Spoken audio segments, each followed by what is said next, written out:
Muy buenas tardes para todas y todos, para todas aquellas personas que nos acompañan en diferentes partes del mundo. Yo soy Daniel Camargo y junto a Alberto Portugués hemos venido desarrollando este podcast inicial en torno a reflexiones muy importantes que tienen que ver con la paz mundial. Muy buenas tardes, Alberto, ¿cómo te encuentras? Buenas tardes, Daniel. Estoy bien. Y pensando en el calor que hace en Argentina, estoy con un poco de frío, porque aquí estamos con, creo que 8 grados ahora. Pero Acá estoy en bien. Buenos Aires hace bastante calor. ¿Sí? Alberto, como veníamos nosotros programados, hoy tenemos un capítulo muy especial en donde vamos a hablar de la relación entre Daniel Barenboim y Edward Said. En ese sentido, quería yo hacerte unas preguntas para que charlemos un poco en torno a su vinculación. Sí. Bueno, creo que lo que tú quieres, lo que vamos a hablar es en realidad en la relación entre la música y la paz. No, porque no es solamente Daniel Barenboim, hay miles de músicos que hacen lo mismo. Naturalmente, Daniel, siendo tan famoso, se habla mucho más del trabajo de él, pero hay en todo el mundo y en Israel mismo, desde muchísimos años antes que Daniel, eh, grupos estos que han usado la música para trabajar para la paz.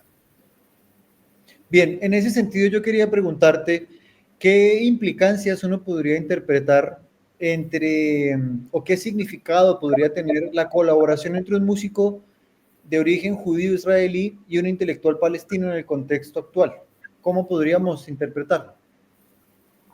Pues mi posición sigue siendo la misma que desde de siempre, en realidad, que como para mí la democracia no existe en ningún sitio, es por eso que tenemos guerras. Los pueblos nunca, los gobiernos nunca piden permiso a los pueblos para hacer una guerra. Los gobiernos nunca eh, llaman a elecciones para ver si se va a hacer una guerra, no le piden permiso a nadie. Ellos tienen a sus esclavos, que son los ejércitos, y ellos mismos negocian las guerras entre ellos, y eso lo he visto cuando viví 7 años en Ginebra, lo he visto personalmente, y viviendo en Londres he visto también cómo se preparó la guerra de las Malvinas. Así que para mí no hay absolutamente ninguna relación entre la música en sí y la paz o la guerra. Eh, Creo que la música es la música, como la literatura, la pintura, la gastronomía, la arquitectura, todo la medicina, todo, no tiene ninguna relación con la guerra. Las guerras existen porque existe la industria de la guerra y porque hay gente que la fabrica y hay que venderlas, hay que vender lo que fabrican y, y los únicos que tienen autorización a comprar tanques y aviones de guerra y barcos de guerra y cañones y cohetes, misiles de todo tipo, proyectiles de todo tipo, son los únicos que pueden hacer eso son los gobiernos. E incluso los ejércitos mercenarios o las guerrillas, las milicias, todos tienen que comprar las armas del gobierno a través de gente del gobierno. De manera que ellos están a cargo de todo eso y luego la única forma en que pueden mantener la industria viva y seguir eh, comprando y vendiendo es hacer guerras. Entonces, la única forma en que puede haber paz en el mundo es si no hay industria militar y si los políticos están obligados a solucionar diferencias, los problemas entre ellos a través del diálogo.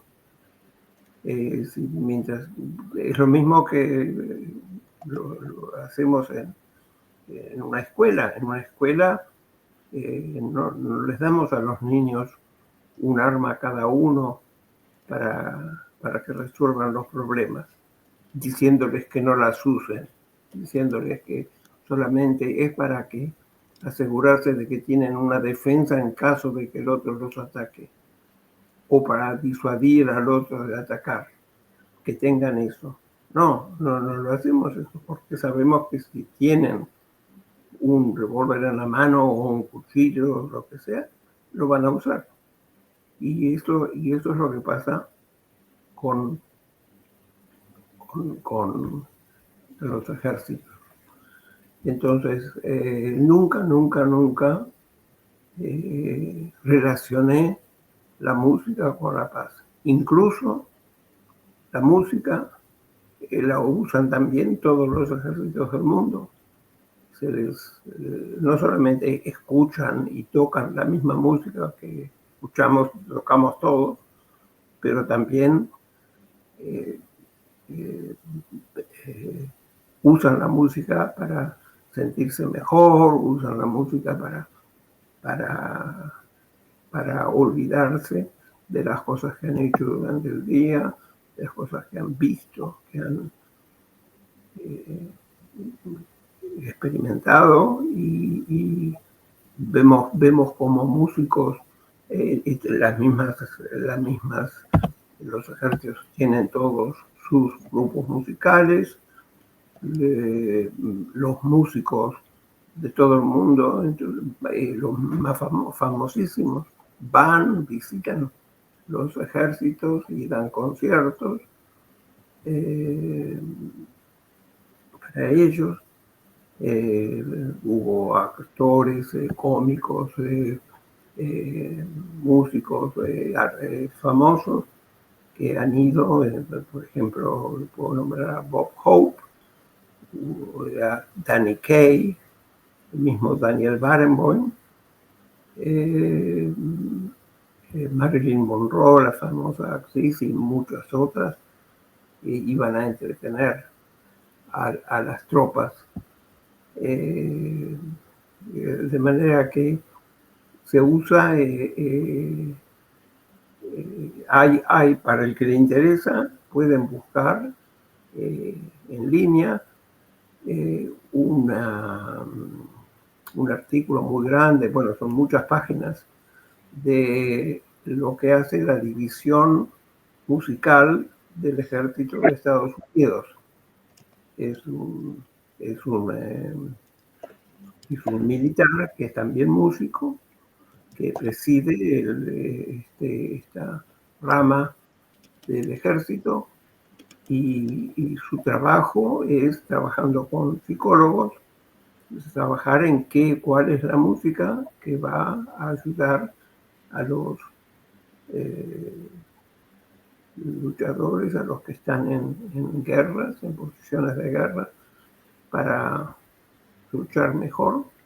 No solamente músicos, sino poetas, que son contratados especialmente para escribir poesías que con palabras que alienten al militar a ir con más determinación a matar, a pelearse, a matar y estar dispuesto a morir. Después de todo, los himnos nacionales son también música, y también están hechos, compuestos por músicos y por poetas que escriben las palabras. Y así que el arte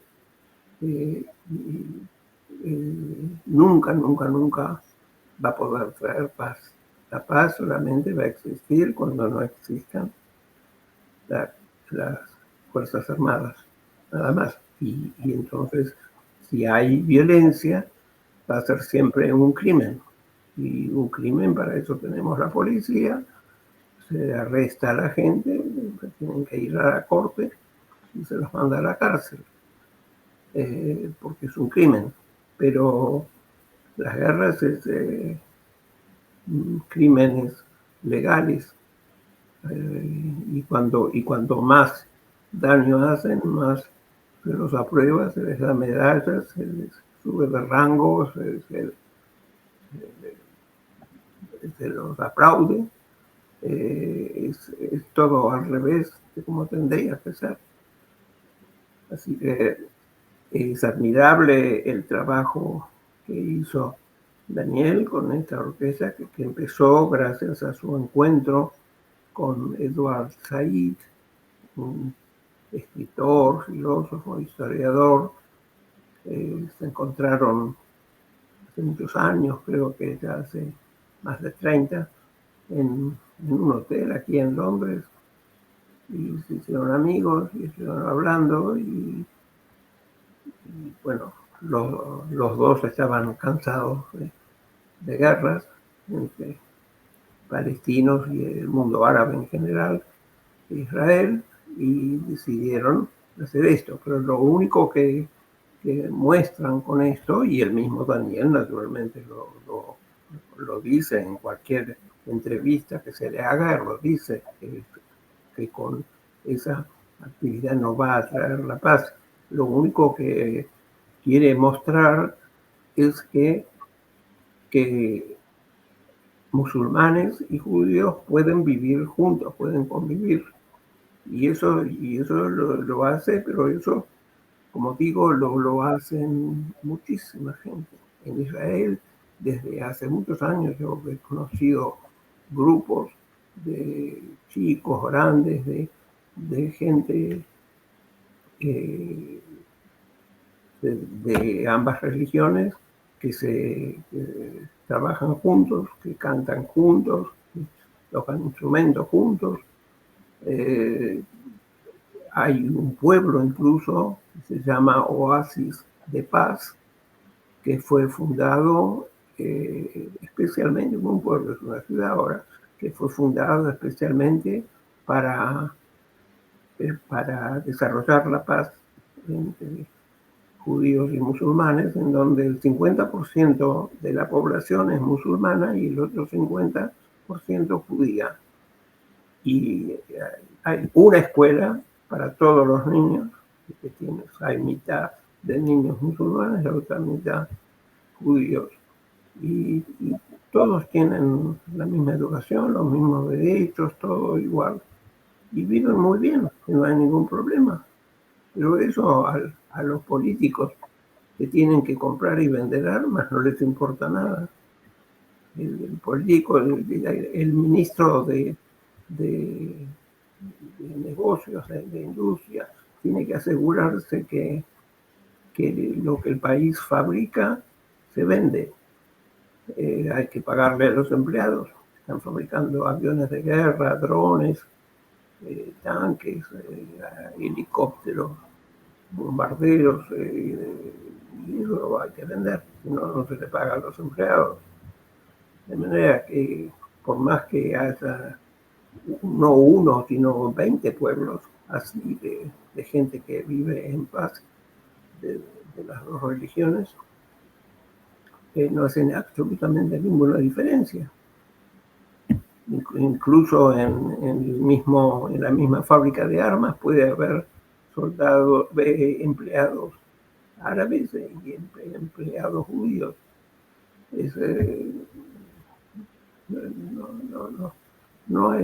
Nunca va a ser ninguna diferencia, nada. Uno va en Israel, vas a un restaurante y hay muchísimos restaurantes. Los mozos son árabes, hoteles en donde los empleados también, en la recepción, en trabajadores son árabes, viven todos muy bien. Eso no tiene absolutamente nada, ninguna relación con el negocio de la guerra. Y si cualquiera de esas personas que ama la paz decidiese entrar en política y quiere llegar a un puesto importante, va a tener que hacer lo mismo, entrar en ese sistema, porque es el sistema que es así y que no cambiará nunca mientras haya esta industria. Hay que ver eso como es. Es lo mismo que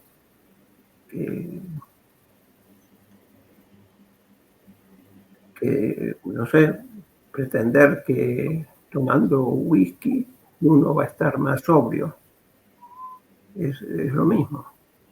No se puede estar pretendiendo que enseñándole a los ejércitos, entrenándolos a matar, a herir, a torturar, a destruir casas desde grandes alturas, que con eso vamos a lograr la paz.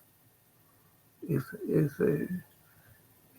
totalmente ilógico y es una locura. De manera que mi consejo a la humanidad entera es que trabajen para que el mundo cambie y que realmente vivamos en paz. No gracias a tratados de paz, sino a la no existencia de fuerzas armadas y de ejército y de la industria de la guerra.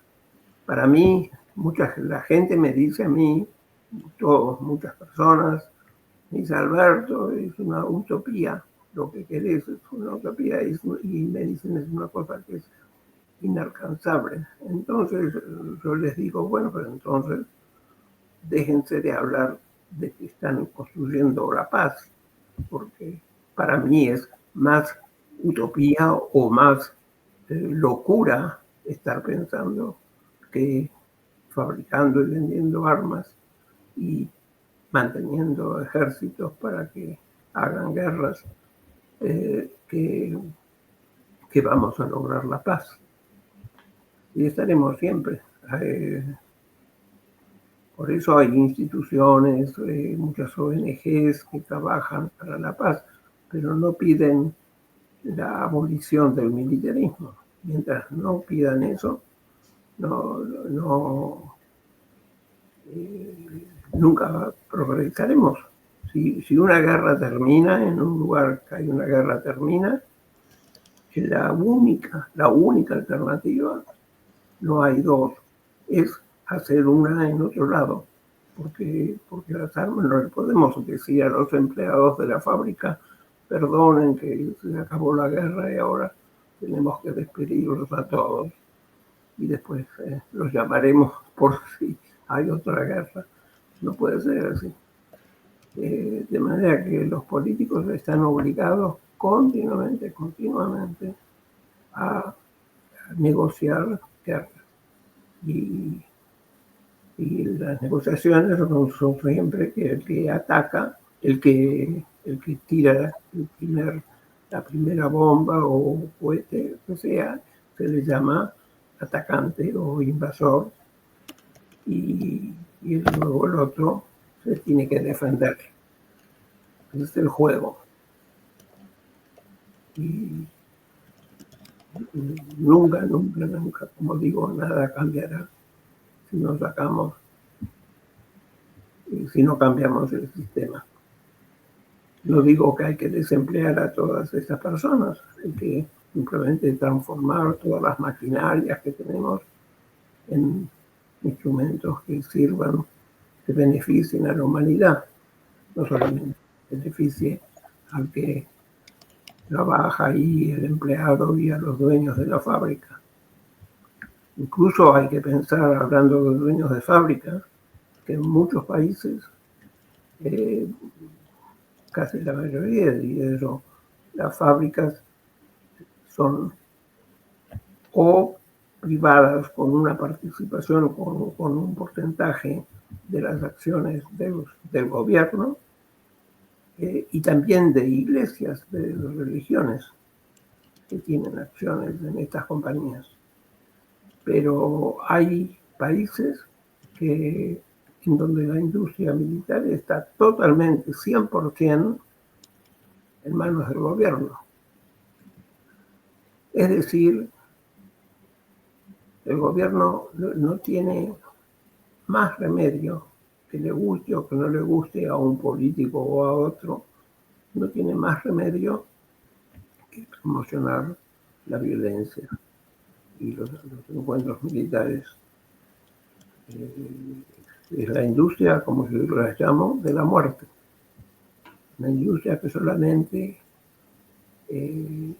puede sobrevivir matando a personas, destruyendo casas.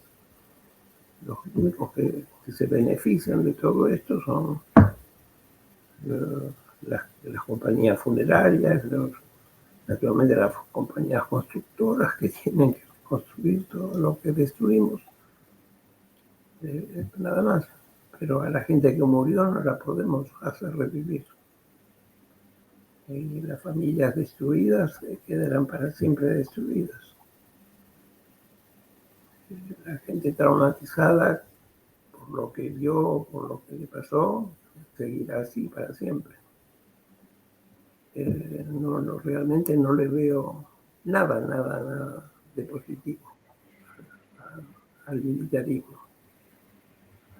Así que, bueno, creo que dije bastante sobre esto. Pero si tienes alguna otra pregunta sobre orquestas. Sí.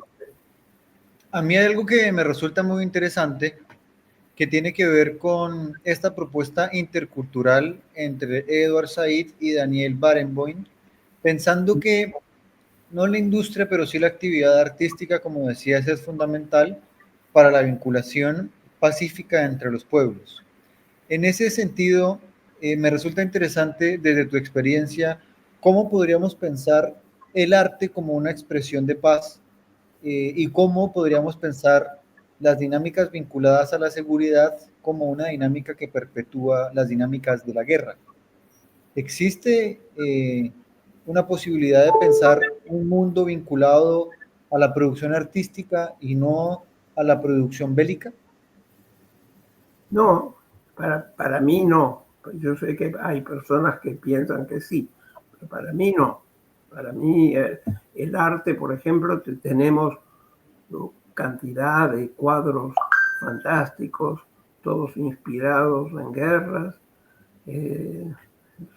Tenemos el famoso cuadro del pintor del siglo XX, Picasso, su Guernica. Tenemos obras de teatro, de Shakespeare escribió una cantidad de obras basadas en historias que son pura violencia y pura guerra.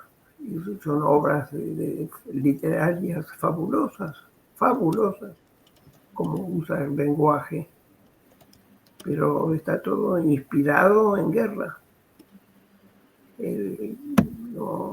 No hay, el arte es el arte, no, y puede expresar amor, puede expresar odio, puede expresar todo tipo de sentimientos. No, es imposible separarlo. Un arte para la guerra y arte para la paz. El arte es el arte. Yo mismo he tenido alumnos que, como aparte de ser pianistas, tocaban un instrumento portable como la flauta, el clarinete, así. Cuando tuvieron que emplearse, ganar su vida, se emplearon en una banda del ejército. Y algunos de ellos lamentablemente murieron porque fueron a entretener a los soldados en Afganistán o en Irak. Y ahí una bomba los mató. Yo tenía un un primo que vivía en Israel y su hijo era un gran talentosísimo joven pianista, era alumno justamente de Enrique Barenboim, el papá de Daniel. Lo quería tanto, lo admiraba tanto, que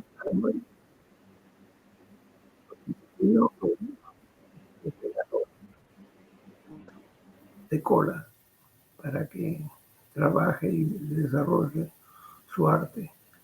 Bueno, él le llegó el momento del servicio militar y tuvo que ir porque es obligatorio en Israel. Y al poco tiempo de ser soldado, recibió una bala y ahí se fue.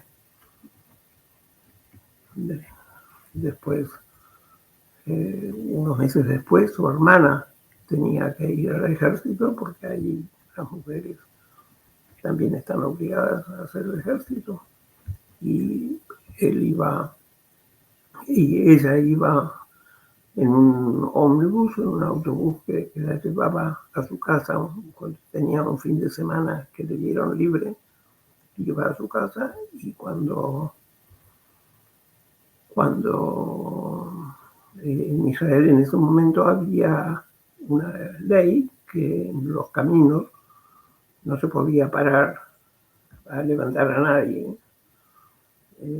salvo que fuesen soldados. Solamente los soldados tenían derecho a viajar. Entonces, el ómnibus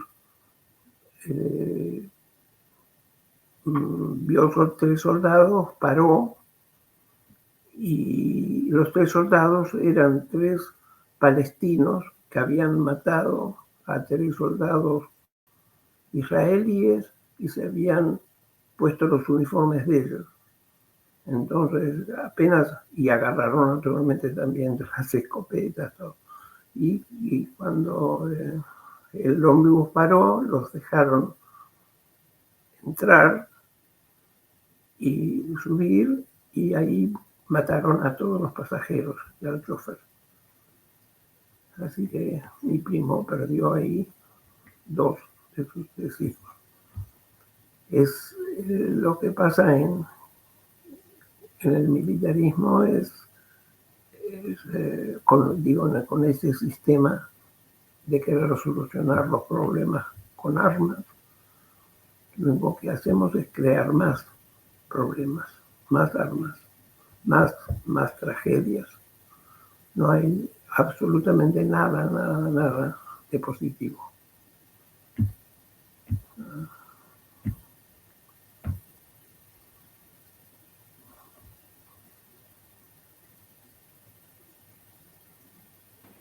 Alberto, Sí, tuve un oigo, problema con el sonido, ¿me escuchas?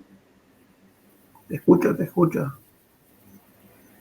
Yo quería, hay una película que a mí me resulta muy interesante que se llama Sin Novedades del Frente, que es ¿Cómo se contextualizada, llama?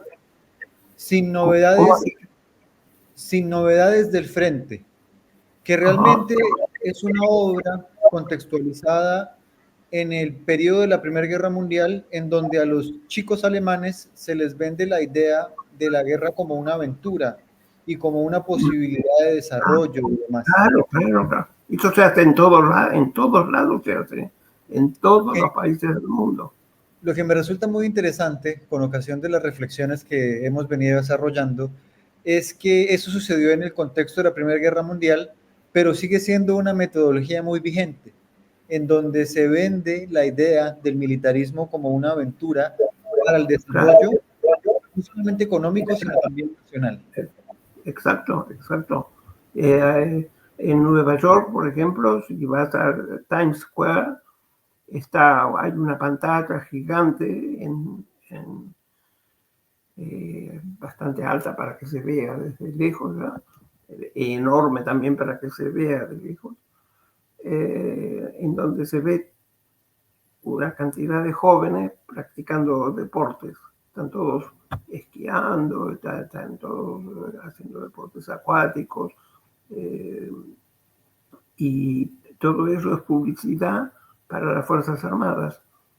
Y hay que ver cómo abajo hay un cartel que dice, enlístese porque mire la vida que va a tener y encima le van a pagar, va a estar haciendo eso, y mucha gente muchas veces piensa que o es verdad que para hacer ciertos deportes hay que tener mucho dinero. Y aquí te puedes hacer todos esos deportes y encima te pagan. Y esa es la publicidad que hacen. Yo tengo un folleto que me mandaron aquí de la fuerza de la Marina británica, en donde hay descripciones de lugares exóticos, a donde en barcos muy lindos y con buena comida, todo esto van a estar viajando y van a conocer lindos países, van a conocer nuevas culturas y todo eso para atraer así al joven. No, en ningún momento le dicen que va a ir a matar a gente y que va a volver por ahí muerto a su casa. Nada de eso no se habla nunca. Es así. Hay que lavarle la cabeza a la gente para hacerles pensar que es una vida maravillosa. Bueno, Alberto, yo te agradezco la reflexión. Hemos llegado ya a la media hora de nuestro programa. Oh, Mañana hablé mucho. está perfecto. Mañana continuaremos nosotros con las Perfecto, reflexiones. perfecto. Yo invito yo a la comunidad a que por favor nos escriba a través de los comentarios en YouTube, a través de las diferentes plataformas digitales, y yo particularmente le agradezco a Alberto sus reflexiones, el conocimiento que nos puede aportar y sobre todo su ímpetu y sus ganas de construir un mundo en paz. Gracias, Daniel. Hasta mañana. Hasta mañana, Alberto, que estés muy bien. Muy bien, chao, chao.